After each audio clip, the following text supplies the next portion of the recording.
everyone.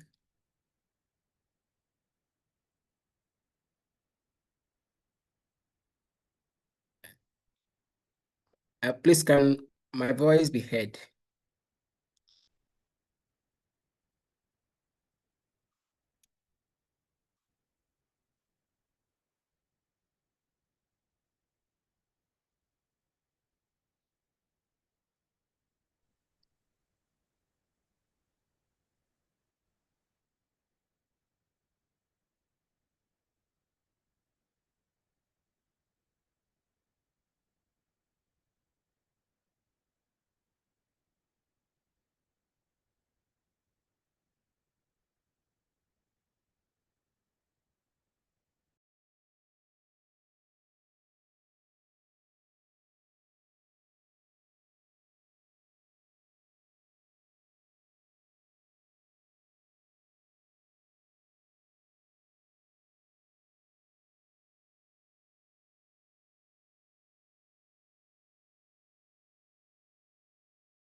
Hello.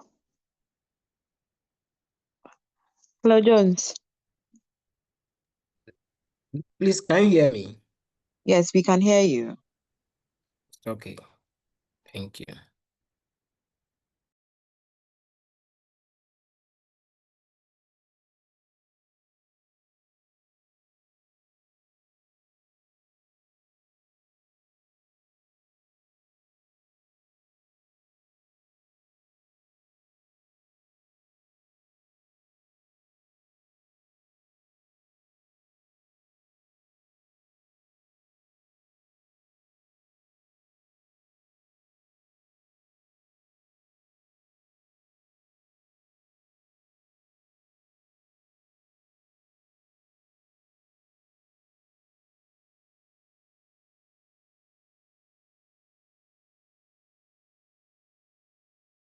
In a minute, we will be starting.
Yes, so this evening, we thank God Almighty for giving us life, for us to meet once again to interact and talk about our health, specifically our psychological and emotional health.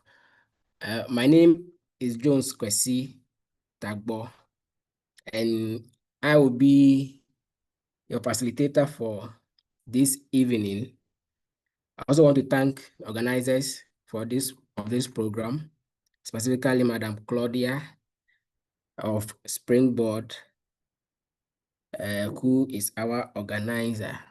And then let me also mention that this program is a collaboration of between Ghana Psychological Association, SpringBoard Road Show Foundation, and MasterCard Foundations under the Ghana Growth Project. So we call this the Care Corner or the Care Center, where participants of this program meet and interact, discuss anything concerning their health. And I am one of the facilitators for this group.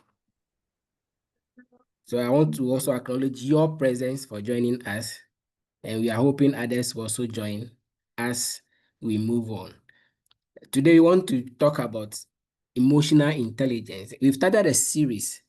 We started by talking about assertiveness. How do we become assertive? After that, we went on to also look at how we can build our self-confidence and self-esteem. So on that same series, today we want to talk about emotional intelligence and what goes into emotional intelligence. What are some practical things we can do to develop or to become more emotionally intelligent? So basically, that is what we'll be doing in the next 45 to 60 minutes. Please, if you can hear me, let me hear someone appreciate if they can hear me, if my voice is audible enough. Can I be heard clearly? Yes, you can be heard. Yes, please, you can be heard. All right, thank you very much. Yes, so emotional intelligence, what is it? How can it be developed? What are some characteristics of a person with a very developed emotional intelligence? I will be grounding my discussion on this scripture, which says, that's 1 Corinthians chapter 6, verse 12. I think once again, I'm being biased to other faith who are not Christians, but bear with me. I can speak best to my faith compared to others. So 1 Corinthians chapter 6, verse 12, it says that everything is permissible for me, but not everything is beneficial. Everything is permissible for me, but I will not be mastered by anything. So basically, it is telling us that, yes, this world, everything is allowed. But because everything is allowed, but that means we should just do anything anyhow. Some may not be beneficial to us. And we will not be able to master every other thing too. So when talking about emotional intelligence, the emotions are there plenty. We'll be looking at some of them. But is it all of them that are beneficial? Everything is permissible. So you're allowed to be angry. You're allowed to get aggressive. You're allowed to feel depressed. You're allowed to shout. You're allowed to do anything. But are they all beneficial? So 1 Corinthians 6 verse 12 is telling us that everything is permissible for us, but not everything is beneficial. And it went on to also say, for everything is permissible for us, but we will not be mastered by anything. All right, let's look at what Aristotle says here. He said, anybody can become angry. Any of us on this call, yes, we can become angry. For that one, it's very easy. That is easy. But to be angry with the right person and to the right degree, and at the right time and for the right purpose and in the right way, that is not within everybody's power and it's not easy. This is interesting, right? We can all become angry at any time, and that is very easy. You can easily become angry. But the question is, are you angry with at the right person? To what degree do you get angry? At what time should you get angry? What is even the purpose for your anger? And in what way do you express that anger? So Aristotle is saying that that is not within everybody's power. And it's not easy to be able to control all these things and make sure that your anger is justified. It's not an easy task. Hence, emotional intelligence helps you to develop how to handle these things. Where if you're angry, you can be angry with the right person and your reactions will be proportional. And then your anger to be purposeful and in the right way, where tomorrow you wouldn't feel any regret for the emotions that you've expressed. Talking about the science behind emotional intelligence, you know, the human brain is made up of, let me talk of the central nervous system. Is made up of the brain and then the spinal cord. And they all come together to process our emotions. But one thing is that, you know, when the signal comes into the system, it first being processed by the spinal cord. That is where the information is carried to the brain. And our limbic system processes, so you can see the part, that part of the brain where the limbic system made up of the amygdala and its all the processes over there, all the functions, all that coordinate our emotions. They are within the limbic system. So that is where when the information from the spinal cord comes into the brain, it receives it. But this place is only regulates the emotions that we express. But the part of the brain that will add meaning, that node react this with this person, you can't get angry at this person, or this person, you can't do this thing to this person, supposed to be at the frontal side or the frontal lobe, or where our executive functions are. So that is, let me say, around the forehead in the brain. This part processes how we think through and make deductions of our emotions. The emotion that is being processed at the limbic system, the frontal cortex of the brain processes it into rational ways where we are able to think through and justify why we want to do this thing. So you're saying the emotional intelligence affected by our ability to form and keep well-traveled connection between the frontal lobe and then the limbic system over here. So that connection, the spinal cord will act on instinct. That's voluntary actions. So if someone hits you and you want to just act on the impulse that is going in, you may end up hitting the person back. Just as the basic science will tell you, if you step on fire based on the impulse, that's a reflex action. You raise your legs quickly. The same way, when someone hits you, you will hit back. If you want to act on the spinal cord signals. When it takes this to the limbic system, yeah, you feel bad about what happened. But feeling bad, that is the emotion. When you feel good about a thing, that's an emotion. But how do you react? Your reaction, is it going to be proportional? Is it going to be meaningful? That will be processed within the executive function side of the brain, where we plan, make decisions, think generally.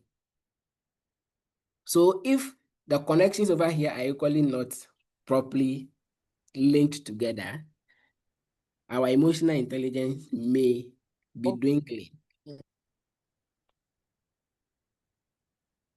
Now let's look at what emotions are. You talk about emotions. What are emotions? So according to Ellison Johansson, so she is saying that emotions are reactions to external and internal messages from our environment, social interactions, and bodies. Emotions are reactions, which we all know, to both external and internal messages from our environment, social interactions, and then our bodies. People generally respond with happiness. So these are some emotions, okay? Happiness, joy, or excitement when met with positive situations, while stressful or upsetting events can trigger sadness, anger, or frustration. Additionally, individuals often make decisions based on their feelings, meaning emotions play a critical role in everyday life. So there's what you call emotional reasoning. There are people who react based on what the emotions in which they are at the time. So if they are angry, their behavior reflects same. If they're happy, their behaviors reflect same. Sometimes they don't filter to know about what mood in which they are. So their decisions that they are taking, it is based on their feelings. So which means that our feelings or our emotions play a critical role in our daily lives. And that is why it is necessary we are able to manage these feelings intelligently. So in short, emotions are a complex interplay of a subjective experience, that is a triggering event, bodily response. Sometimes you feel like butterflies in your stomach, anxiety, anxious, and all those stuff, and behavioral responses, smiling, yelling, or laughing. So generally, emotional intelligence will help us to understand when different emotions are appropriate or inappropriate, depending on the situation and societal norms. All the, as we said from the verse I read at the beginning, all the emotions are available to you. All the emotions are available to you. But how do you use it? How do you understand when to use a particular emotions based on the situation that is at hand? And then what is the society saying, or the societal norms that is making you? So we go to church and you put out some behaviors at the church.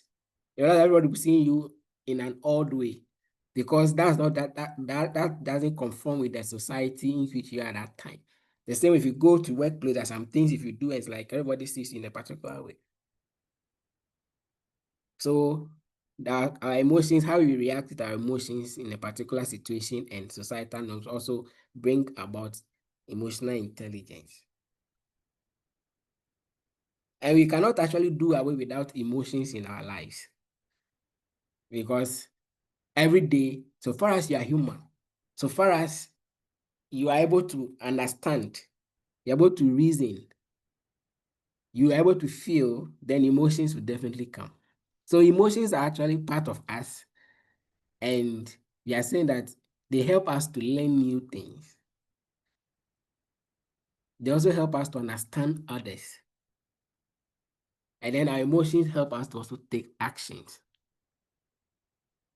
So emotions are part of us and they are important. Emotional intelligence. So we are saying that to become resilient, we have to develop our emotional literacy. That is to understand how strongly our emotions can impact our response to both setbacks and disappointment. Because if you are not able to understand your emotions, you can't handle some of these things appropriately. So you end up doing things that will not be beneficial. Or in the long run, you regret the actions that you have taken.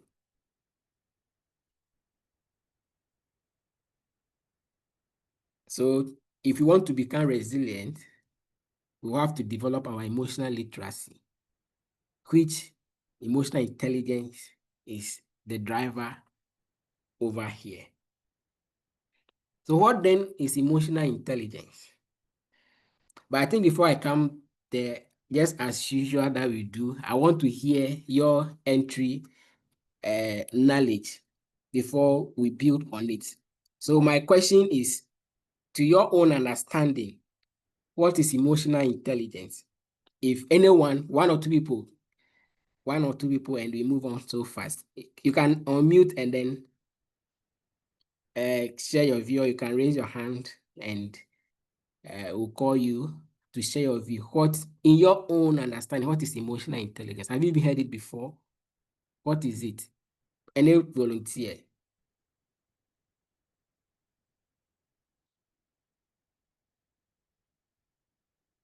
Oh, including myself, we are 21 on the call. So let's share our views.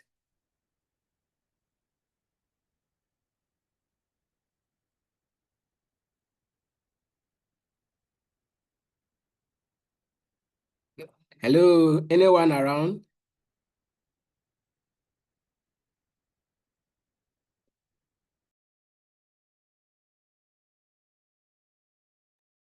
Oh, will it mean we've all not heard of emotional intelligence before?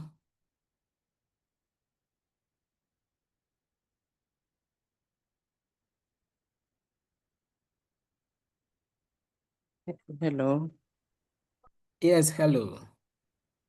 So, to me, I understand it in a way that the ability to control my feelings, whether positive or negative, in situations.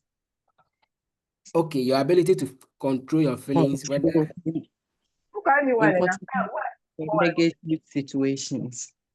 okay, thank you, Madam Helena. Yes, who else want to add on? I can see Andy. Hello. Yes. Yes. Hello. Please, can you hear me? Yes. Yeah, Andy, we can hear you. Okay. So, to my understanding, emotional intelligence refers to your ability to recognize and understand emotions in yourselves and others. To use this awareness to guide your behavior and that of others. Yes. Thank you very much. You're welcome. Yeah, do someone have anything to add on? I saw some other hands earlier, but they've dropped. Or you wanted to say what has been said already?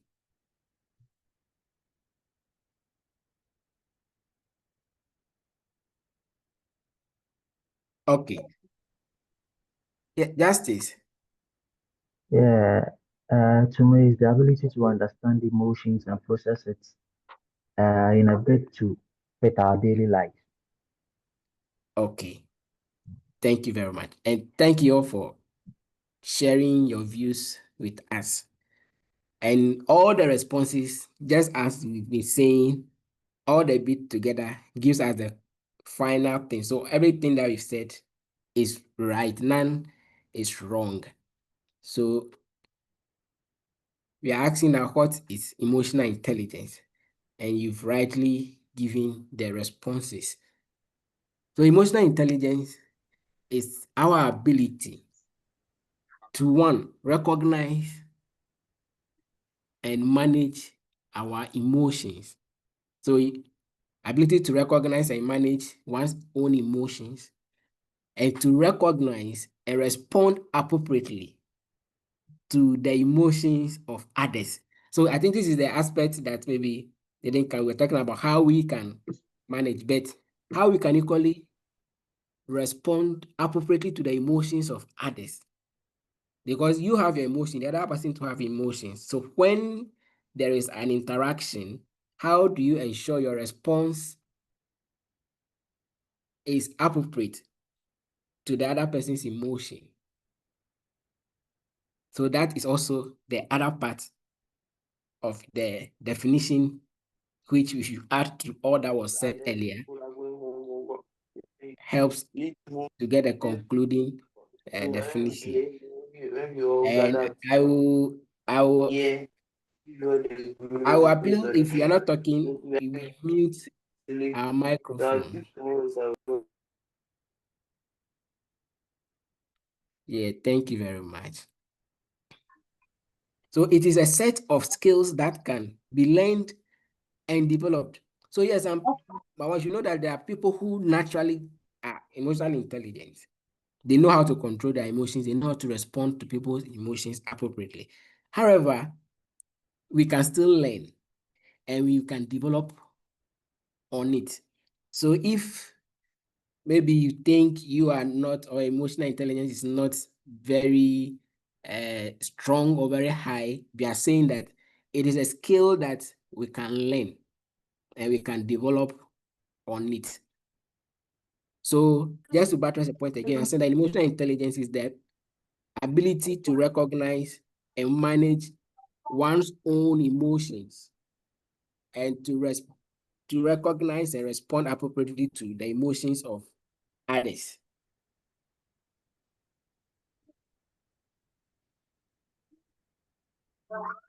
So let's look at this, just a summary of what we said.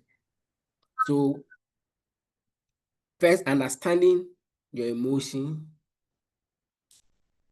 managing your emotions, how to use your emotions appropriately, and even perceiving the emotions of others and make sure that your relationship with them syncs so that there is that equilibrium where aggression is not coming or resentments are not coming.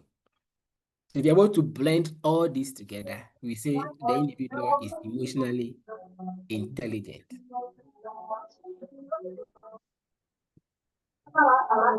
You see, most of the times we are either reacting based on our feelings, that is the heart, and we leave the brain behind. That is, we don't think through what we feel. The feelings is in the heart. The brain will help to process and say, no, this thing reacts this way.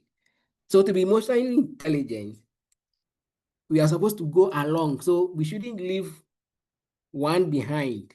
So we are not leaving the brain behind and just work based on how we are feeling. So sometimes like the heart says yes, but the brain says no. So the emotion is telling that this thing is good, do it. But when you think through, there's a feedback. I don't know if it's from my end or someone's microphone is on.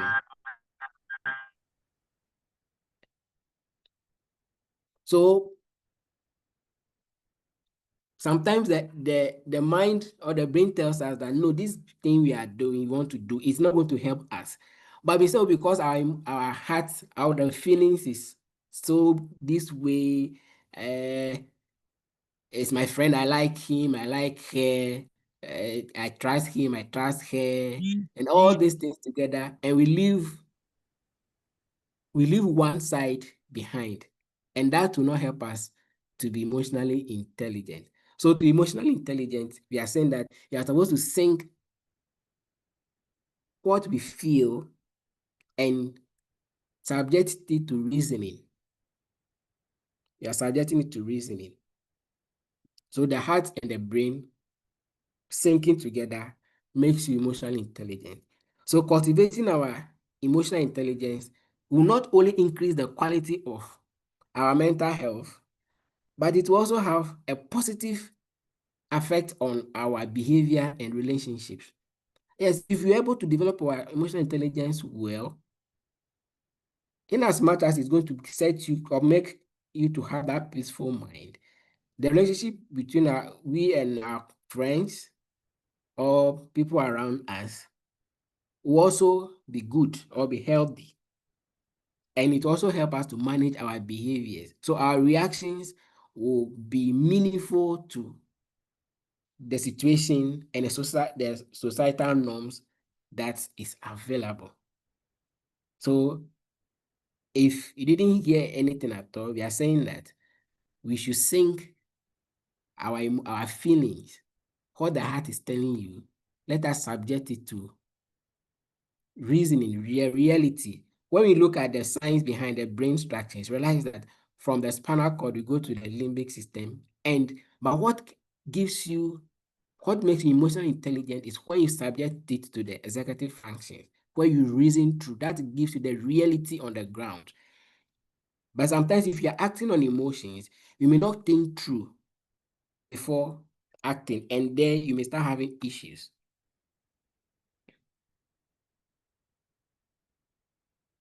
Let's look at some characteristics of people who are emotionally intelligent, and then we'll compare somebody with low emotional intelligence and someone with high emotional intelligence. So you're seeing people with, or generally, characteristics of emotional intelligence. One, just as we mentioned from our definition, there is that self-awareness.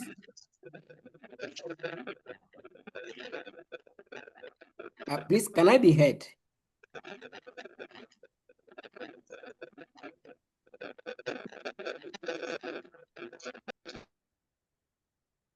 I'll plead that if you join, you kindly mute so that the interference will not bring us back. All right, thank you very much. So, characteristics of emotional intelligence. First, we are talking about self-awareness. How are you aware, or how do you know your emotions? If you are feeling having a particular emotions, or if you are feeling a particular way at a time, are you aware that at this moment, this is how I'm feeling? At this moment, I'm sad. At this moment, I'm happy. At this moment, I am this. Are you able to tell how you feel at a particular time? And if you are able to feel, if you're able to know how you feel, do you know how you behave when that particular emotion comes up? If you're angry, do you know how you behave when you're angry? That is self-awareness. So the ability to understand one's strengths and weaknesses. You know your strength, you know your weaknesses. So if you're in a particular, let's say, if you know yourself, you know how you act when you are happy or you are excited, your behavior. What are the behaviors you're able to you put up when you're excited? When you are sad, what are the behaviors you put up there? When you're angry, if you are broke, if you are broke and you are feeling so down, do you know how you react to people when you are broke? How you react? So you are saying that one major component, and among all the other aspects of emotional intelligence, the foundation or the bedrock of all is the first one, which is the self-awareness. If you are not self-aware, the rest will definitely not hold. So the foundation or the bedrock is a self-awareness. You must be aware of your own emotions first before talking about others. So your ability to understand your own feelings, that this way that I'm feeling, I may end up doing this, so let me not do this. So some people, if they're angry, there are some things they don't engage in. They don't take decisions, they don't talk back and all those stuff. So if you understand yourself, you know how you feel, it helps you to know how to manage it. If you are self-aware, you'll be able to have that confidence in yourself because you know what you feel at this particular time. So your self-confidence or your self-esteem that we looked at the previous time will also be boosted. Then, now that you know yourself and you know the emotions that if these emotions come, this is what you do, this is how you behave. How then do you manage them? How do you manage those emotions? So that is where the second major characteristic comes in, self-management. So that is a sound literature, I would say self-regulation. How do you regulate yourself at the time that you are angry? How do you regulate yourself to the extent that you are not becoming aggressive or you are not becoming confrontational or you are not controlling people? You are not bullying somebody. That is the self-regulation or self-management. So somebody who is able to manage their self, their emotions in particular, will bring about self-control and emotional maturity. So if you're emotionally matured, you know that no, I don't have to speak because these emotions in which I may end up saying things that will not be helpful. So you manage yourself, you're able to cut some things, and then you're able to flow with society. If you're able to, to enhance your self-management, you have to be goal-oriented. So you set goals for yourself. Last week, we looked at values. What values do we have for ourselves? So if you have your values, you want to make sure that you go by your values. If one value of yours is, I want to be honest, I want to be respectful, I don't want to be confrontational, these are your values. There, those goals, you make sure that you become oriented to them. You're able to adapt. So adaptability and resilience.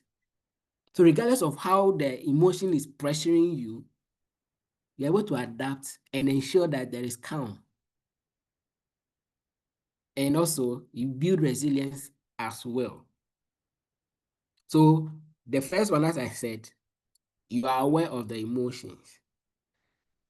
And you know what you do when those emotions come. So as, let's say, an assignment, take inventory of yourself. Sit down, reflect on yourself, and ask, if I'm in these emotions, how do I react? If I'm excited, how do I use to react? But when we go to look at some basic skills that we can use to develop our self-awareness and manage our emotions. Now you know about yourself, you know how you can manage yourself. There we move to the third component, which is social awareness. Now, social awareness happens to be how you are able to understand the emotion of the other person and react appropriately to their emotions, where there will be peace or there will be calm. You are aware of the society. You are aware of things, people around you, what they are going through. So you're able to connect with people. So if somebody is sad, you're able to identify, this person is sad. So how you also relate to the person will be able to ensure the relationship continues rather than breaking. Let's say somebody is grieving, somebody lost a loved one, and this person is sad, grieving, and thinking of their loss. Then that is a time you are demanding something from them that they don't even have. Maybe they are owing you or something like that. So you ask yourself, are you aware of this person's emotion? Do you know that this person at this time, what you are asking will even get them more worried? So knowing people, knowing how they are feeling, and then knowing how to relate with them at a particular time, make you socially aware of yourself. So you are able to empathize, feeling in the shoes of others, as we've been saying. If it were to be you who is in that person's emotions or state at that time, how will you feel? If somebody is doing this to you in that mood, how would you feel? So being able to understand the person from their perspective makes you socially aware. And because you also know your emotions, you know how to relate with this person. So you are empathetic, your ability to form connection with others. Being a good and active listener. So as someone who is able to listen, not just the visual or the just listening by what the person says, but their non-verbal cues too. So you see somebody anxious, nervous, you should know and be able to read that emotion at that time and know how to relate to this person. That rather bring calm than increase the anxiety. This person is already scared of something, and you're going to add more fear to the person. It's not going to be helpful. Or at the time you know that this person is anxious and you say some things, it can bring about aggression. So social awareness to happen to also ability to explain yourself effectively so that people understand what you are saying.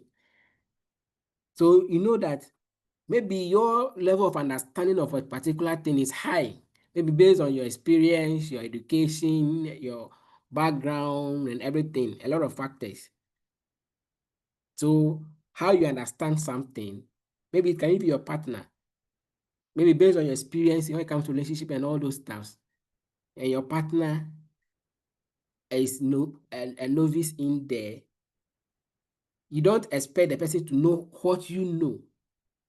So being able to explain yourself to the barest minimum for the understanding of the other person makes you socially aware. Then to boost that is the social skills. So, to boost self-awareness, we talk about self-management. Now, to boost social awareness, you go with the social skills that can help you to live among people and build effective relationships. So some social skills, being a good conflict manager. So conflict management skills, the ability to work collaboratively, and then being a good mentor. Empathy also comes here as well. Communication skills. How do you communicate? How do you talk? Anger management. The assertiveness. All these things comes under these social skills. And especially your communication skills, your conflict management skills, and ability to work in groups. So these 4 components, if you're able to develop them properly and apply them properly, then we can say you are developing your emotional intelligence. People with low self-esteem, low emotional intelligence who behave aggressively, they'll be demanding, egoistic. It's like everything they alone, is only them. Bossy over people. And then sometimes it can be very confrontational. Very confrontational. Low emotional intelligence. So if emotional intelligence is low, something that you shouldn't get aggressive, instead of listening to understand the person, and because you're not understanding the person from their perspective, you end up becoming aggressive towards them. Maybe the person is asking an innocent question, a harmless question, but because you were not aware of your own mood in which you were at the time, you get angry for the person asking a legit question or a legitimate question.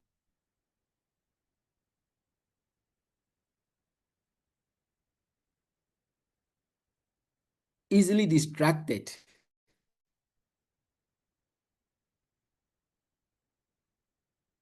Or trying to shout at people, talking to people in ways that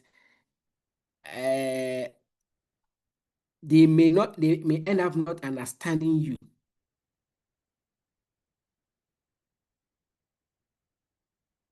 Being selfish, being a poor listener. So people who are having low emotional intelligence are poor listeners. Because if you listen properly, you understand what the person is saying. But with low emotional intelligence, while the person is talking, you end up cutting the person and thinking for the person,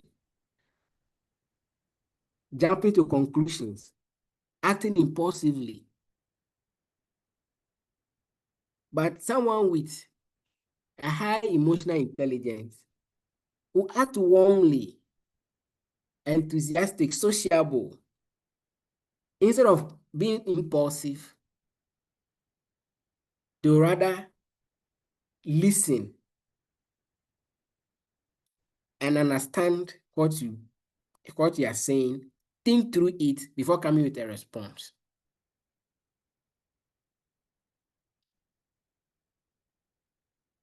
And then they are sociable as well. With low emotional intelligence, resistance to change, they hardly understand people, so they will not even change. They feel what they are saying is always the correct one. So that perfectionist tendency.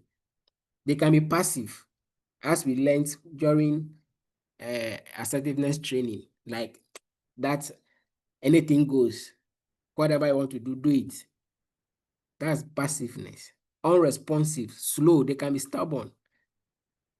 But somebody with a high or emotionally intelligent person who exercise all the patience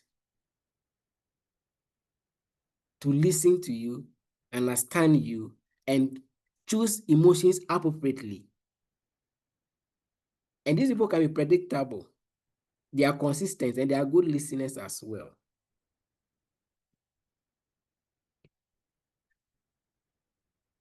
Someone with low emotional intelligence, they are always critical, picky, hard to please people, and I've already mentioned the perfectionistic, hard to be pleased or hard to please others.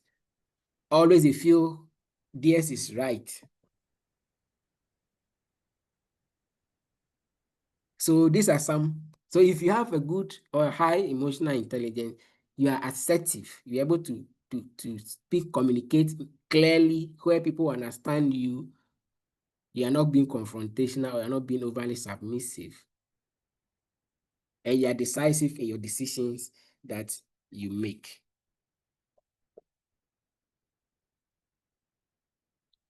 So we've talked about the four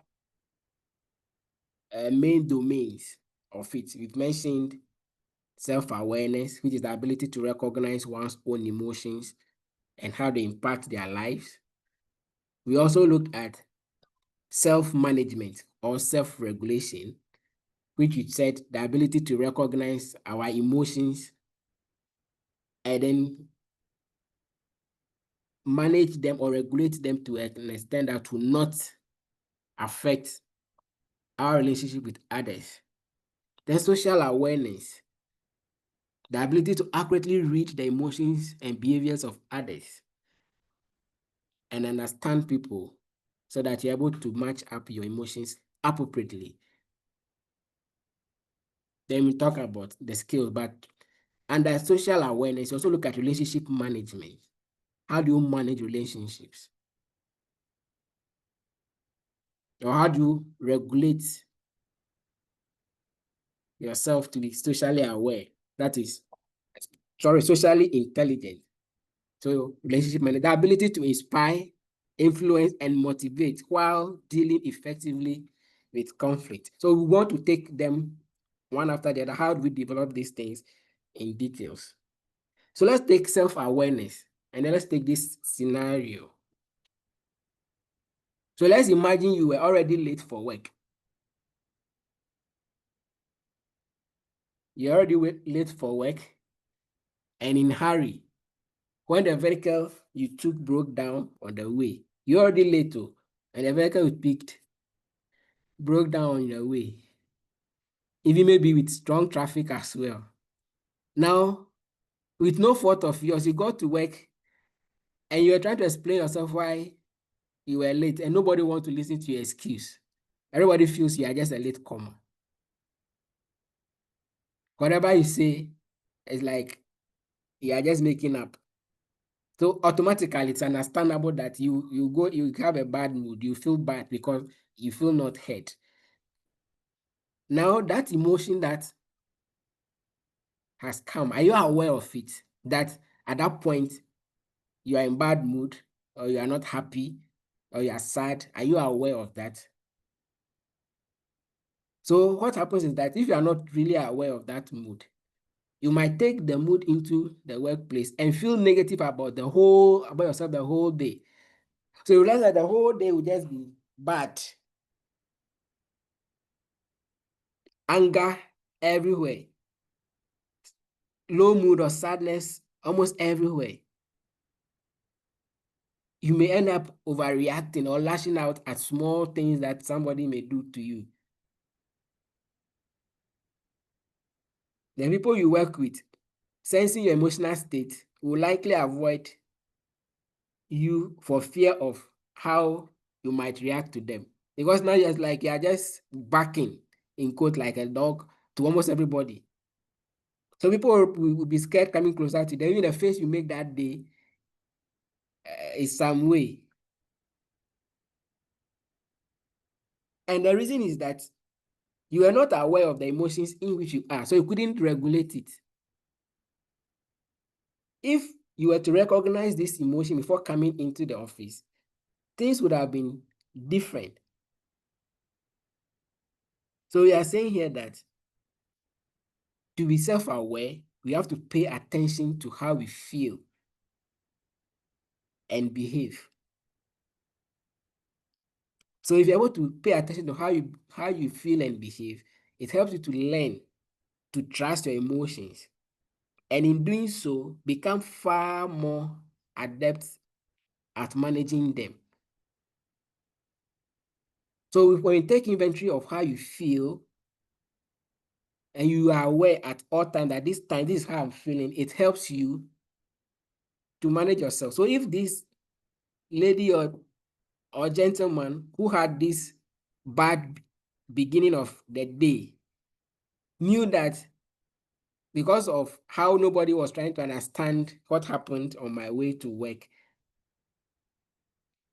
I'm not happy, you'll be able to know that, and you work that day without anybody knowing that you are angry. It's not about pretense, but it's about you knowing your mood and regulating it very well. Developing self-awareness. So self-awareness, as we said, the ability to recognize and understand our thoughts, feelings, behaviors, and emotions. It involves having a clear perception of who we are, including our strengths, weaknesses, values, and beliefs. Self-awareness is important because it helps us to better understand ourselves and our actions. When we are self-aware, we can recognize our emotions and understand why we feel a certain way. This allows us to manage our emotions effectively and make informed decisions. So self-awareness also helps us to identify our strengths and weaknesses. By understanding our abilities and limitations, we can set realistic goals and work towards personal growth. If you are self-aware, it enables you to make choices that align with your values and create a sense of purpose and fulfillment in your life. So in relationships, self-awareness plays a critical role. When we are aware of our own emotions and behaviors, we can communicate more effectively, resolve conflict constructively, and build stronger connections with others. It also allows us to be more empathetic and understanding towards others' perspectives. So if you are aware, if you know your own emotions, if you are self-aware, it enables you to become empathetic and understand the emotions of others and their perspectives. So you know how to relate with people. So you have to study yourself.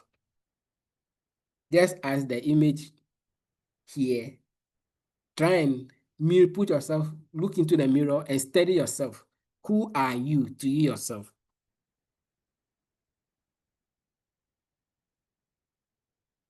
Emotional self-awareness. So these are some ways to develop it. So you are saying to emotionally self-aware, first reflect on your own emotions and triggers in challenging situations. These are things that you have to reflect on. Cast your mind back. take some situations that happened. How did you feel in that situation? What did you do? Okay, what were the triggers of that emotion? So you get to know what triggers you to a particular emotions. Then you're able to put things together. Now create a personal emotional trigger map that outlines the specific situations and emotions that tends to arise. This is just a checklist that can help us increase our self-awareness. So the first one said that reflection, doing that reflecting on yourself. Set aside regular time for self-reflection. Make time, sit down, have a personal space, and think about yourself. Check how you reacted to a particular situation at your workplace, at your church, maybe at a program, when something came up. Sit down after the day and reflect how you behaved. Was it appropriate or not? Why did you behave that way? What emotion was at stake at the time? So reflect on yourself, then create a quiet and comfortable space for introspection. Write your thoughts down, your thoughts, emotions, and experience to gain insight. 2, pay attention to your emotions throughout the day.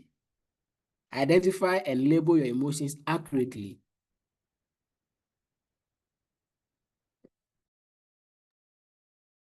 Notice how your emotions affect your thoughts and behaviors. Then also take note of your triggers and the patterns of those emotions. So identify situations or people that trigger strong emotional reactions, recognizing recurring patterns in your thoughts, emotions, and behaviors. Explore the root causes behind these triggers. And then sometimes you can practice some mindfulness relaxation exercises, like deep breathing, among others. Observe your thoughts and emotions without judgment or attachment.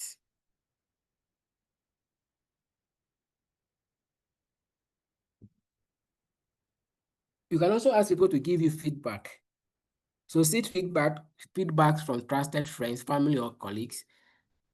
Ask for honest opinions about your strengths and areas for improvement.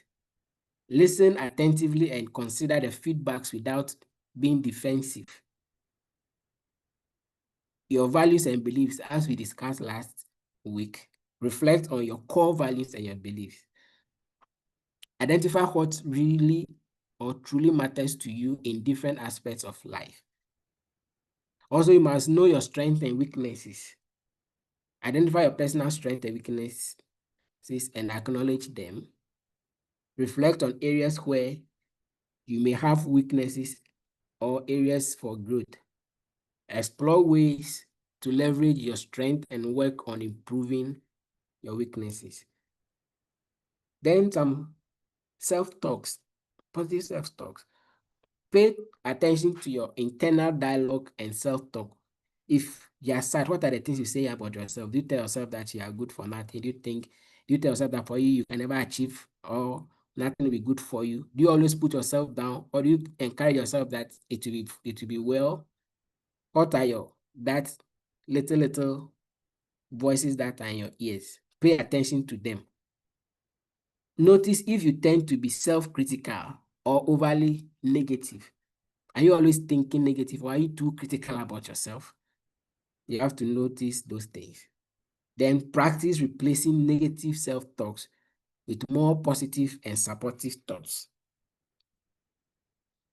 Let's look at self-management. So now we look at self-awareness. Let's look at the self-management.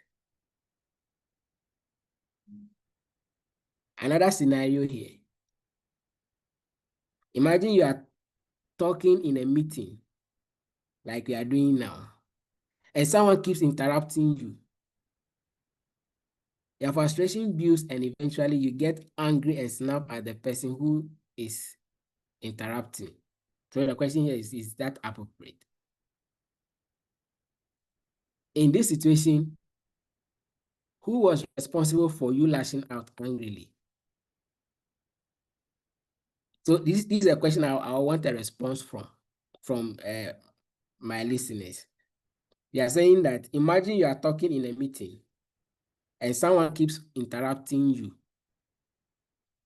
Your frustration builds and eventually you get angry and snap at the person, or you started shouting or saying things that you shouldn't say because the person was interrupting you. So the question is, in this situation, who was responsible for you lashing out angry? Who is responsible for that?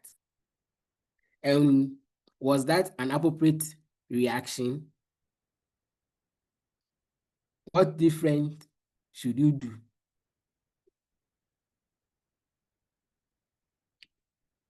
Anyone who want to contribute to this question?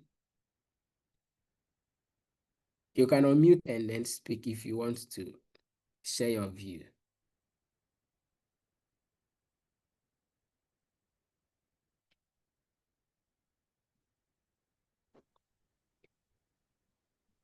Please, I want to come in. Yes, please. Yes, Madam Olivia. Hello, Jones. Yes, we can hear you, please. Olivia Akrofi, you can speak. Yes. Yes, I think in a situation like that, one has to be quiet. You have to be quiet and let the person know that you are not in agreement with what he's doing. You being quiet will let the person come to his or her senses. But if you talk back to show anger, then it will cause confusion at the meeting.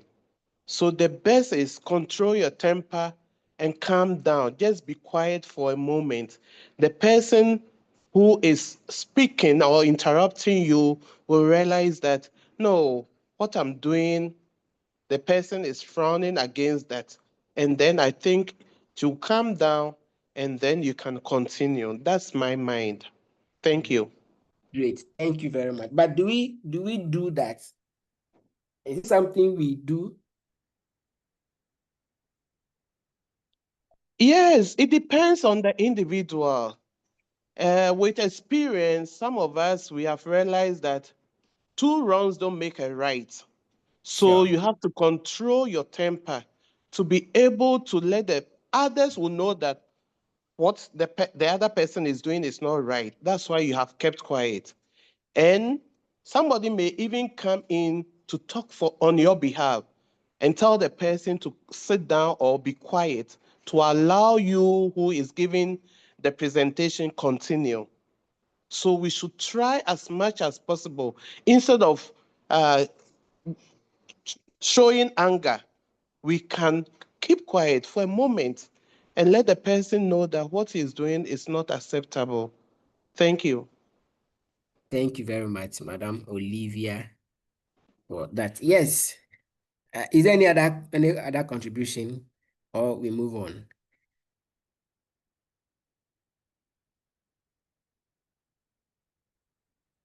Edith Yakubu sent in the chat that I would allow the person to go ahead and speak. Okay. All right. Thank you for your views. So, I wanted to contribute. all right, please go ahead. Yeah, this is Alice speaking. Hello, Else- everyone. Yeah. Hello, Alice, we can hear you. Okay. So for me, one of the things that I would do is what our sister has already said, that yeah, you can keep quiet and get attention. Another thing that I would do, because sometimes there are some people when you're quiet, they don't seem to realize, and they can go on and on and on, and they don't feel like they're offending or what they're doing is not good. So another thing that I would do is to actually let that individual be aware that yes, I understand that he or she has something important to share. But at the moment, if they can give me the opportunity to finish saying whatever I am saying, then they can continue with that. I mean, I'll make them aware. there are some instances that I will make them aware in a more, like you said, empathetic way, understanding way, not shouting, calm way, but letting them know that I actually understand that they have something important to share. But at the moment, can I finish this? And then after that, they get opportunity to contribute whatever they want to contribute in the conversation. So this is how I'll go about it, 2 ways. Thank you. Good. Thank you very much, Madam Alice Elsie. All right, so all the views, yes, just we are talking about how to manage our emotions. And just as we got different views, we don't have one true way that one can manage an emotion, okay? But you have to first, if you first know yourself, it gives you the opportunity to do so. But one thing stand out from the 2 responses that we got, that the shouting will bring aggression. So an emotionally intelligent person wouldn't go with the shouting. So let's move on with our literature here. So I said people with high emotional intelligence recognize that your emotions and behavior comes from you. So if you shout at a person, they will see you to be angry. And so because you are angry, that's why you are behaving in the shouting manner. But the person who is interrupting, you know what he's talking about them. So now who is emotional intelligence here? So your emotions don't come from anyone else. Let's take note of this.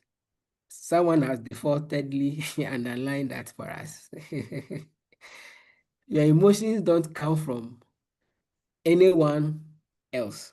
And therefore, you are the one who is responsible for them. So whether for you to be angry or not, it's your responsibility. Because we've already been saying that you can't control what people say and what people do around you, but you can control how you react to what people say or do. So it is your reaction that makes the difference. So you are the one who is responsible for your own emotions. Yes, it is not easy to accept. The person was irritating you. Yes, we agree. The person was irritating you. But there is a subtle and important difference between responding and reacting. So shouting at a person was an unconscious way of reacting to an emotional trigger. I think we all bet to the fact that we don't really think before we shout. The shouting comes by impulse. Or it comes as a reflex action, just as we saw when we were doing the science of emotions. So shouting at a person comes unconsciously, and that is why you reacted that way. Responding, so you're saying that the difference between responding and reacting.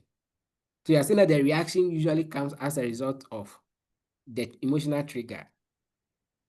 Responding is a conscious process that involves noticing how you feel and and then deciding how you want to behave.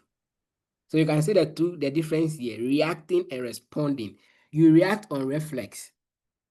So like we made an example at the beginning, you step on a hot coal or fire and you react quickly by removing your leg.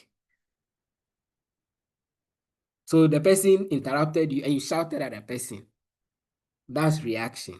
But if you want to respond, responding means this time you've actually thought through and decided on what to do. So responding is a conscious process. That one is something that you've taken through thinking process.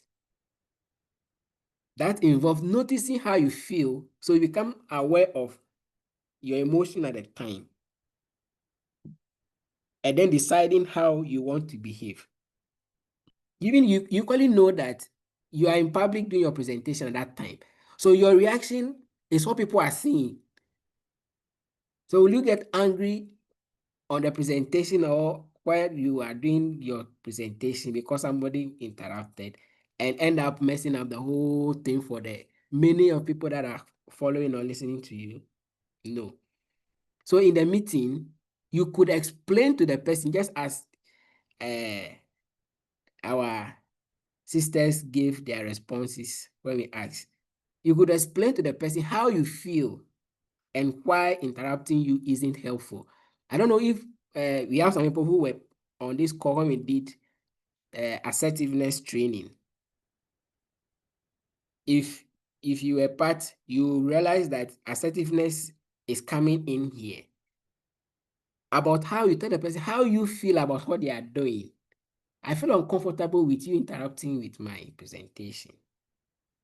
So I want you to stop.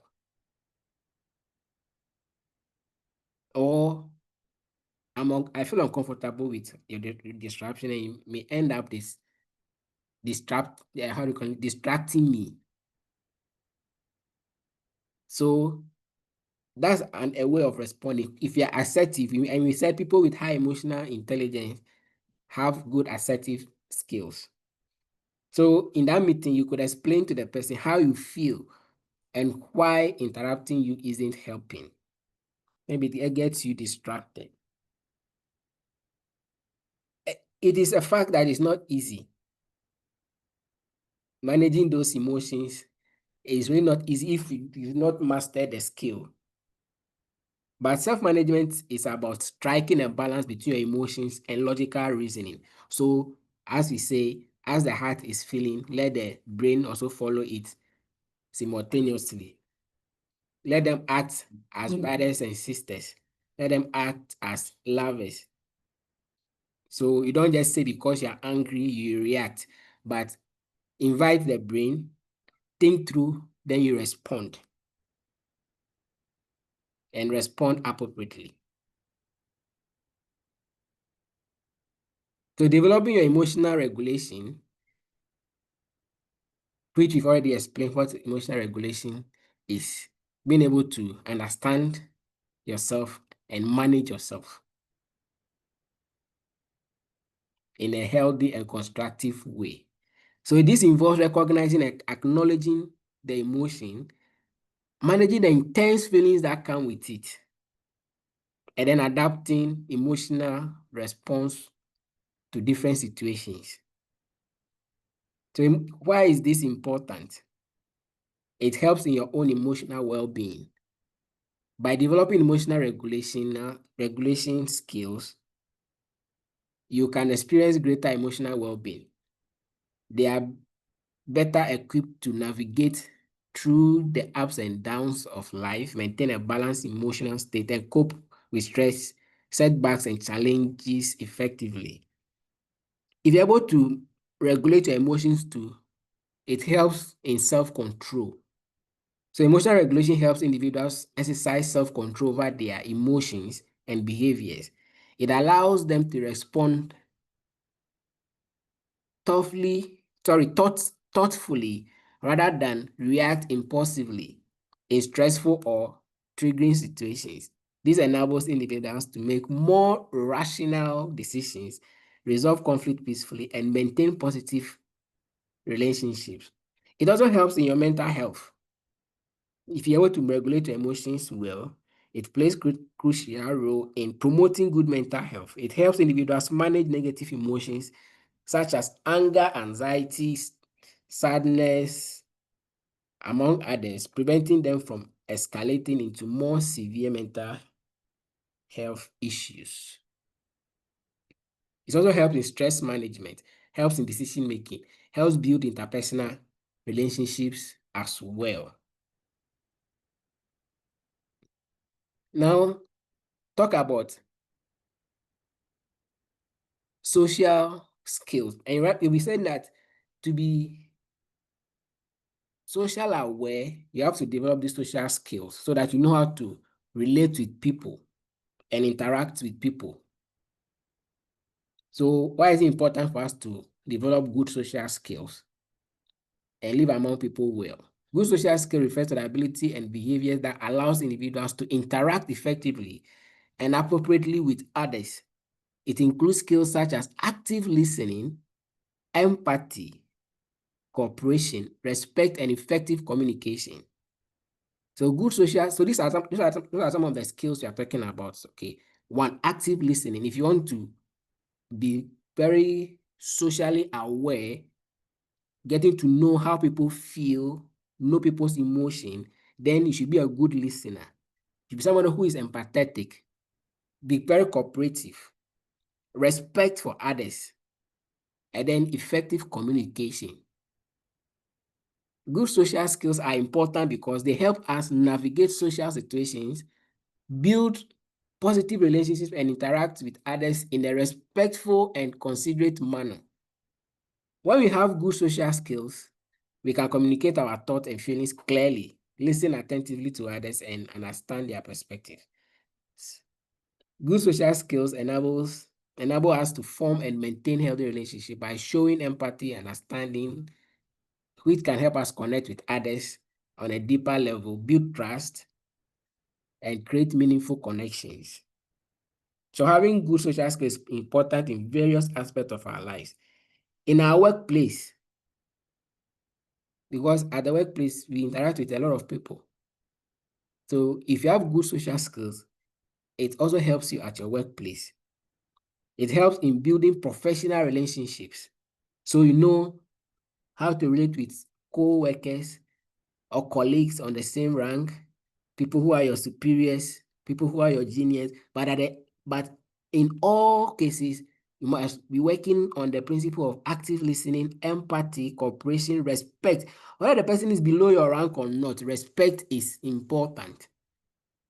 And to be emotionally intelligent, respect for others feelings, and then effective or good communication skills. The way you are speaking to the person, if someone speaks to you back like that, will you like it? That's where empathy comes in. Will you like it? If you're to be in the person's shoes, you really need an information, and you've come to me as your boss, and the way I speak back to you as the employee makes you feel like even if I were not to come, Christ is better. Then, meaning that boss at that time is not emotionally intelligent.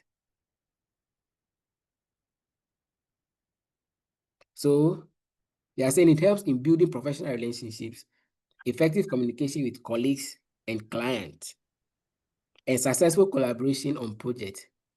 In personal relationships too, good social skills contribute to healthy friendship, romantic relationships, and family dynamics.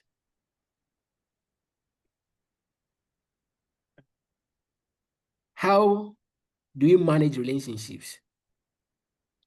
How do you live with people so that you're able to live in harmony?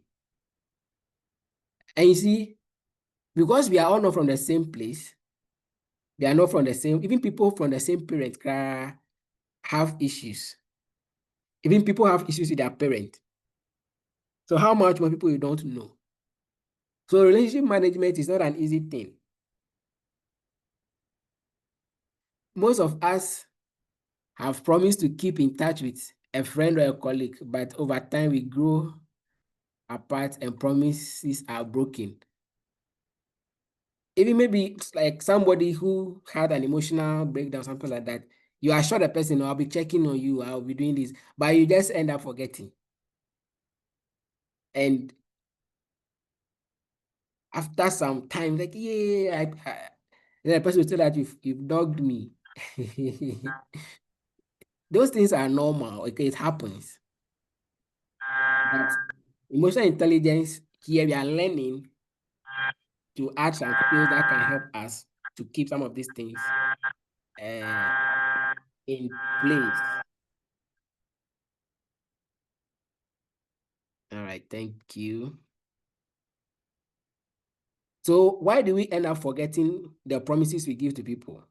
That's because relationships take a lot of work. And we are all busy. Daybreak, everybody's running helter-skelter to catch their daily bread. a lot of activities here and there. So sometimes you end up forgetting some of those social promises that we do. Yes, it is true.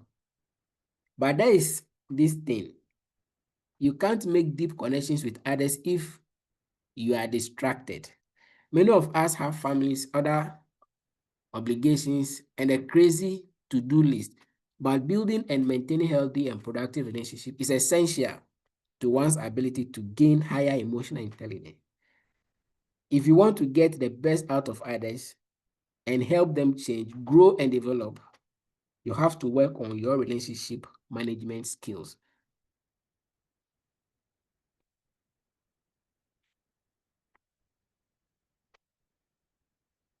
So I mentioned this, the important thing to remember is you don't need to be a networking genius to connect with people.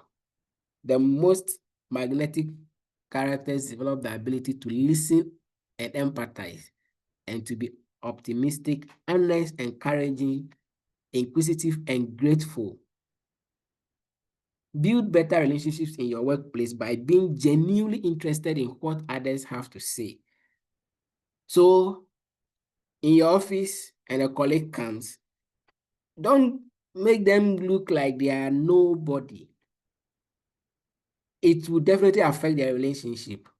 Anyone that comes your way should be given that respect.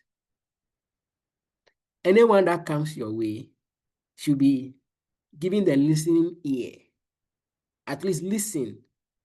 Try your best to understand the person's perspective. Dialogue. Ask questions. Then take decisions. So, to be emotionally intelligent, we have to know how to manage our relationships with others at our workplaces, everywhere. Friends, families, we have to know how to manage our relationships so that we can coexist properly.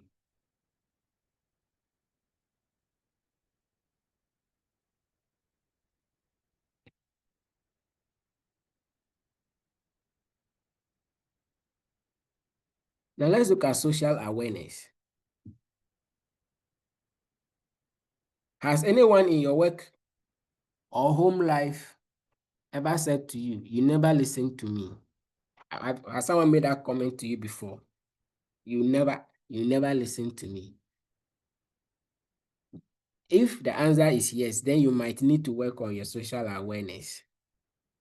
We can all think of a certain manager, friend, or family member who instinctively knows when you need to be left alone or when you want company or extra support. So when we are with people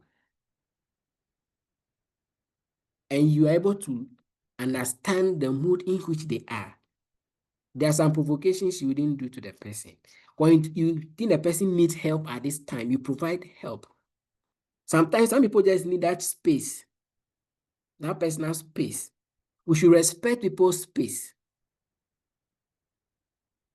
Let us learn to respect personal spaces of people. Let us know when they are down. So before even going in to give some instructions and all those stuff, think of the person first. As a boss at the workplace, your worker came to work. Did you even care to know how their night was for them? Maybe they had a terrible night, even like the example we gave first. Coming there with a whole lot of challenges before they got to work. They have to put in a lot of effort to make sure they got to work that day. Maybe transportation to work was a challenge, but they managed to get to work. But because you're not socially aware, you may end up adding on to the person's pain. And there will be conflict. Aggression will come. Or the person may grow big to become passive. So let us tend to know when we help people and give them company. The next time you are interacting with someone, pay close attention and ask yourself the following questions. 1, did I listen attentively or actively to the person who approached me, or was I too busy to listen? Sometimes people are talking to us and it's like we are busy doing something else, pretending we are listening. If you are not, the person is not feeling the connection, they think whatever they are saying is useless to you. And that is not social awareness. Meaning you who is not listening properly, you are not emotionally intelligent. Ask this question. Did I ask questions about how the content was affecting their emotions? So as your child, your family member, your friend, your worker come to you with an information, did you try to find out how that thing is affecting them? But maybe you just see it to be a normal thing, like, oh, but this thing shouldn't be anything. And let us find out, maybe it's not anything to you, but it's something to the person. Did I change my body language to meet the needs of the other person? Was your nonverbal cues welcoming or rather putting the person away? These are some basic things we can ask ourselves.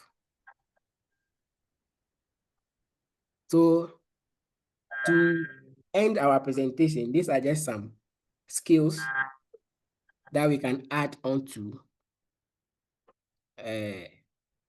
our already skills that we have to help us to become more emotionally intelligent. And one is thought challenging and reframing. Sometimes we have to change the way we think about certain things. And then reframe. Some people, how they may see themselves. And you're talking about self-awareness. When you reflect, you get to know how you even think. The way you think, is it helpful? If it's not helpful, how do you reframe those ways of thinking? So one, when you notice yourself experiencing intense or distressing emotions, you're saying pause and become aware of the thoughts and beliefs that are contributing to those emotions. If possible, write them down. Write the specific thoughts that you are fueling your emotional response. Be as specific as possible. Examine each thought and ask yourself if there is any evidence to support or contradict it. Challenge the accuracy and validity of the thoughts by seeking alternative perspectives or interpretations. Let me ask this. Let me put this statement across, and I would like to get some views. And tell me, first, I want to know if you agree with the statement. 2, if you don't agree with the statement, why? Then 3, how do you think this can affect the person? So the statement is, as an adult, I must be loved by everyone, and my thoughts should be accepted by everyone. This is my thought. As an adult, I should be loved by everyone, and my thoughts should be accepted by everyone. So I want some responses. If you agree to the statement, let me know whether you agree. If you don't agree, tell me why. I want some few responses quickly, and then we are almost at the end. Who want to contribute? The statement is, as an adult, I have to be loved by, I must be loved by everyone, and my thoughts should be accepted by everyone. Do you agree to the statement, yes or no? If no, why? If yes, why? Justice Ameya, your mic is on. I don't agree because everyone has his or her own taste. Okay, so what effect do you think this way of thinking will have on the person? On the person in the statement. Yes, the person making a statement. So first, you don't agree with the statement. So Yes. what effect can come up if somebody is thinking this way? The person might be sad,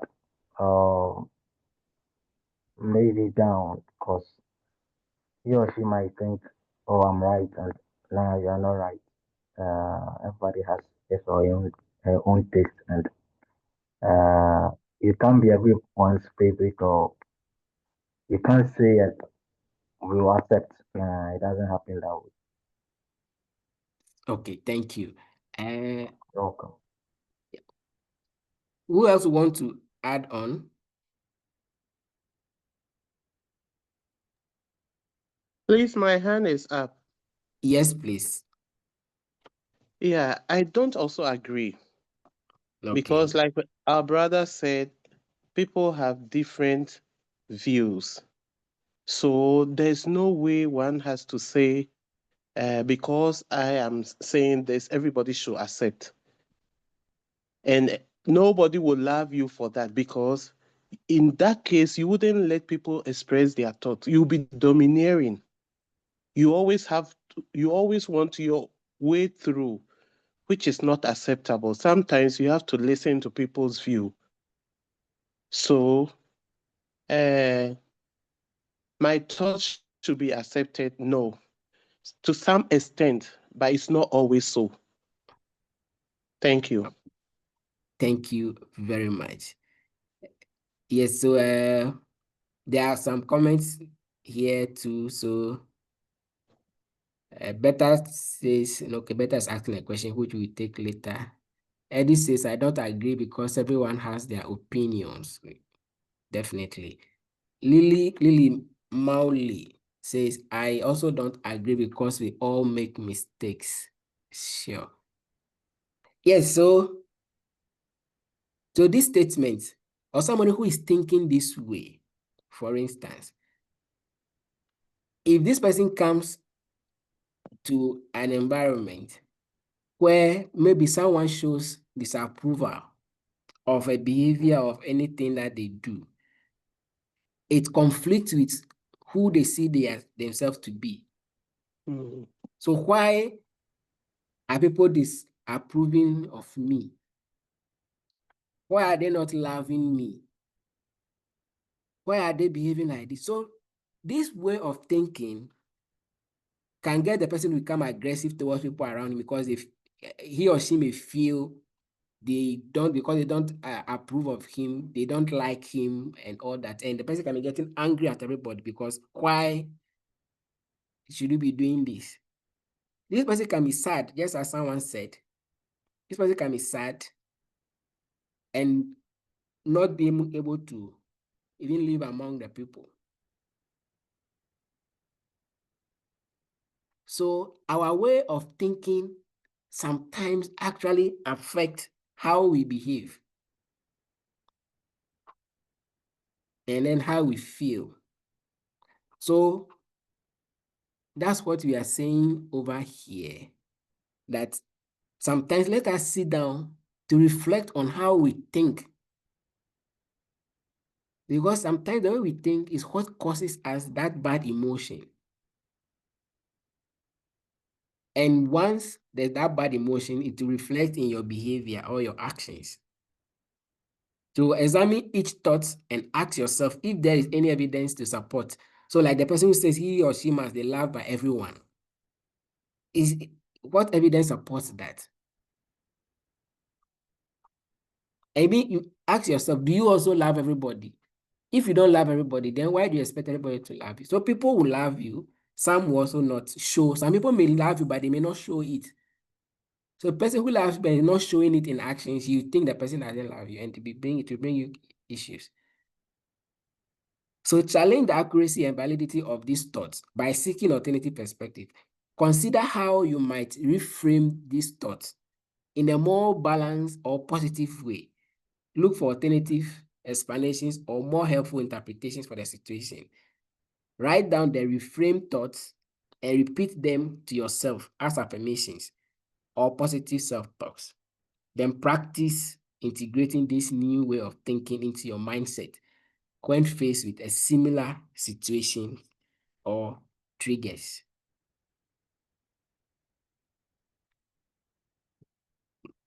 Sometimes too, maybe we see ourselves anxious and stressed out. So based on that, you're not able to make good, or our emotions are not being able to be balanced properly. This is a relaxation exercise that sometimes we can practice. Let me see, our time, we've done more than an hour and a half. So I'll just go through, practice it at your own time. So this is progressive muscle relaxation. So to do this, we ask that you find a comfortable place, seated or in lying down positions. You close your eyes and take a few deep breaths to relax your body and mind. Begin with your toe and consciously tense the muscles in that area. But I think with this, our next topic will be dealing with anger management. We'll demonstrate this thing properly. So I'll just read through and then we'll move on. In our next session, we'll do practical and put on our videos to see how we can do some of these things. Move your attention gradually up your body, tensing and releasing the muscles in each area, including your calves, thigh, buttocks, abdomen, chest, and all those parts. Let me skip this because we'll do this. Our time is fast spent, so let's do this next time. And then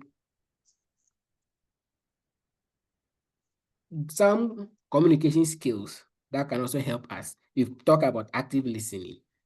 So giving full attention to the speaker, making eye contact, nodding, and providing verbal and nonverbal cues to show understanding. Example, listening attentively to a friend as they share their personal experience and outcomes. We shouldn't jump into conclusions. We shouldn't be interjecting when people are speaking. Let us listen to them. After they are done talking, then we come in. We shouldn't be just cutting. If you are cutting people like that, you're not a good listener. And that's not good communication skills. So to be emotionally intelligent, you must have good communication skills. So we are saying that let us learn to be active listeners. Clarity and conciseness. Expressing thoughts and ideas in a clear and straightforward manner. Avoiding jargons or unnecessary complexity. Example, providing clear instructions to a team member about a task or project. This is about social awareness.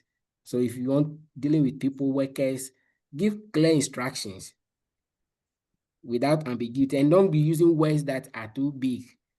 Use the very simple words so that the person can understand. Maybe the person doesn't have the vocabularies you have in your head like that. So let's consider people by not making them feel less of themselves, where we make them feel like they don't know anything because they are using jargons, big words. So let us be clear in our communication so that people can do what we want. If you're using jargon and they go and bring you mistakes, you shouldn't complain. Let us also show empathy in communication. Understanding and acknowledging the feelings and perspective of others. Showing compassion and providing support. Example, offering a comforting and empathetic response to a coworker who is feeling stressed or overwhelmed.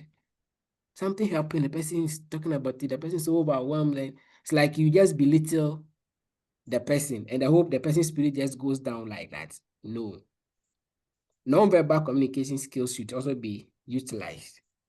So let us utilize body language, facial expression, and gestures to enhance communication and convey messages effectively. Example, maintaining open body posture and smiling to show warmth and approachability during a conversation. Respectful communication. Treat others with courtesy, politeness, and consideration. Valuing diverse opinions and creating a safe and inclusive environment. Example, engaging in a respectful and constructive debate without resorting to personal attacks. Some people, if they are debating on something, might realize they are insulting each other, especially when it is about politics. You see people attacking their own personalities instead of talking about the issue. So we shouldn't be doing that. If we talk about issue, we shouldn't talk about people. Adjusting communication styles, tone, and approach to suit the needs, preferences, and cultural backgrounds of the individuals involved. Using simpler language, as said, and visual aids to communicate effectively with a diverse audience. Then assertiveness, you've already mentioned that. Expressing thoughts, needs, and opinions confidently and respectfully, while also considering the rights and perspective of others. Example, assertively stating your viewpoint during a team meeting, while actively listening to and considering the alternative perspectives. So it's not about always your thoughts should be considered. Some people also might be sharing their thoughts and we should be interested in listening to them. Then the last one, feedback. Providing constructive feedbacks in a respectful and tactful manner to help others improve their performance or skills. Example, offering specific and actionable feedbacks to a colleague about their presentation, highlighting areas of strength and providing suggestions for improvement.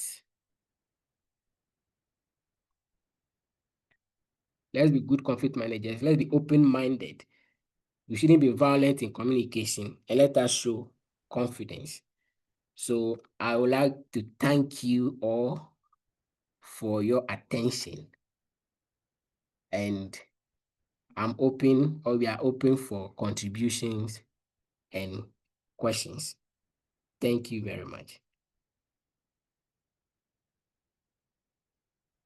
Yes, please, if you have any questions or any contributions, you can unmute.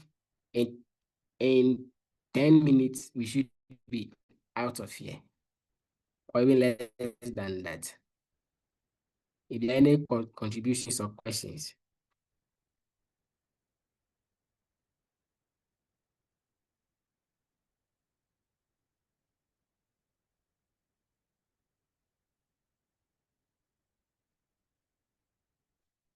Okay, so there's one question in the chat box from Beta Fusia. She says, please, how can emotional intelligence help or guide one to be a good team player? Oh, yes. So if you are emotionally intelligent, you know how to work among people by one, even not, once you know your strengths, your weaknesses, you also know the strength and weakness of others in the group. So you know who does what at what time. How you communicate, your communication skills when you're in a group or working as group members. Some people, you realize that they easily get angry simply because of not knowing how to manage their emotions. So if you are self-aware, you know how to manage your emotions. Even if you are angry, you can still work in a group. But if you are not self-aware and if you are not social aware as well, regulation of these things becomes difficult and you will not be able to perform effectively in a group. So you end up not being a good team member. Always you'll be having issues with people. And it's not about just you, if you should reflect on yourself, you realize that it's not just about a particular group, but it's almost everywhere you go. In all groups that you belong to, there's commotion everywhere. So ask yourself why. And most people who have low self-esteem mostly feel misunderstood. They feel people don't understand them. If you have low emotional intelligence, that's what I mean. Low emotional intelligence, you feel people don't understand you. And the reason is that you don't also give room to understand people. If you're to give that room to understand the perspective of others, it helps you to know how to bridge the two, and then you come to a compromise. So emotional intelligence can help one to become a very good player because you know how to communicate, you know how to manage your own emotions, where emotions come up, in the group. You know how to handle people. You know how to handle people as well and be a good both team player and a team leader.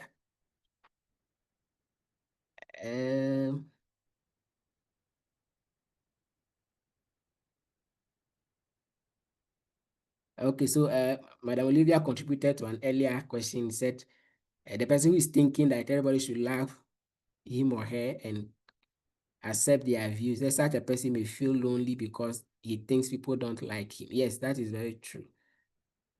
Mr. Samuel, sorry, next time join early. Okay, I think I've read all questions in the chat box. CFA says, please, when will you have your next presentation? Earlier, I was discussing with the organizer that we do it next 2 weeks, but I realized my next 2 weeks will be tight. So next week, God willing, we'll do our next presentation. I'll have to go in. Madam Claudia, this is unofficial announcement. So next week, No problem. Yes, please. Next week we'll have our next presentation. We'll be looking at anger management. And that will end this particular segment. Then we'll go back to our previous outline. So those who started with us, we had an outline we're following. After we did substance use, I think we moved and we changed the outline. So we'll go back and follow it. Please, if you have any question or any comments, you can unmute and speak to us. At the moment, there are no new comments in the chat box.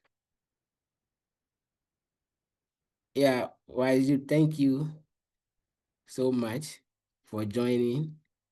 So Waju is a mental health nurse as well as a radio host, a radio mental health program host on Touch TV and Touch FM in Who. We acknowledge your presence.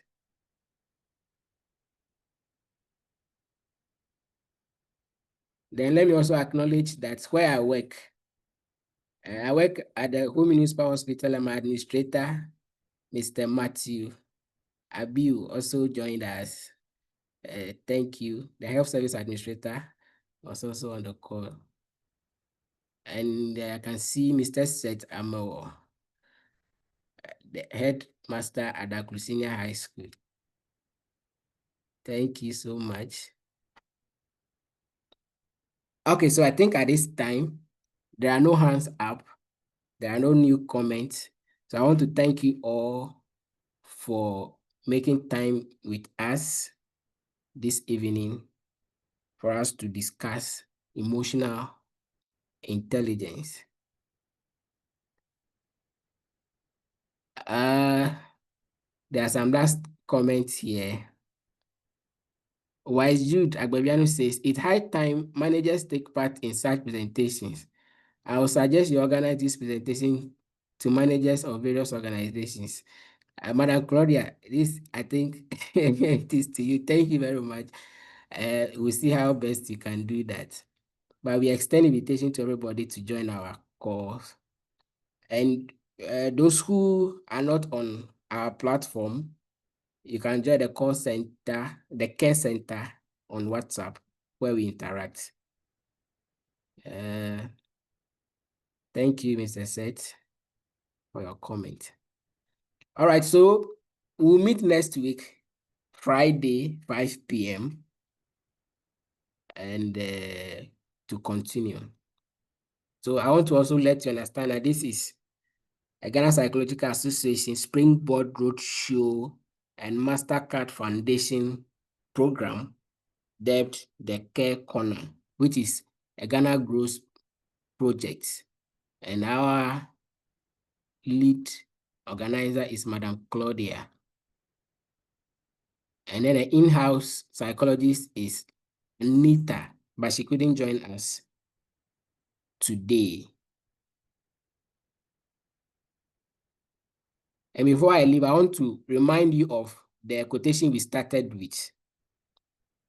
when you are in any form of emotions, anywhere, know that the emotions are there, but how you manage it is what is important. So 1 Corinthians chapter 6, verse 12, which we started with, it says, everything is permissible for us or for me, but not everything is beneficial. So if you're in a society, know that it's not all the emotions you express that are beneficial. Some may end up bringing confusions, regret, and all those stuff. So let us be emotionally aware let us be aware of our emotions and let us regulate them properly. Let's also form meaningful relationships. And then I'm sure we will have a cordial relationship with everybody. So my name, once again, is Jones Kwesi Tagbor. I've been your lead facilitator today, and I want to thank you all for your time. Yes, so the link to the WhatsApp group has been shared. So if you're not on our page, you can share. If you also have any concern, you want to reach out to us, you can call the number 030-8255-775. If you want to speak to a psychologist, we have an in-house psychologist who would handle all your concerns. Our in-house psychologists, you have Anita and others who are always available to be reached out to. So thank you all and have a good evening. It's a bye from me. Thank you. Bye.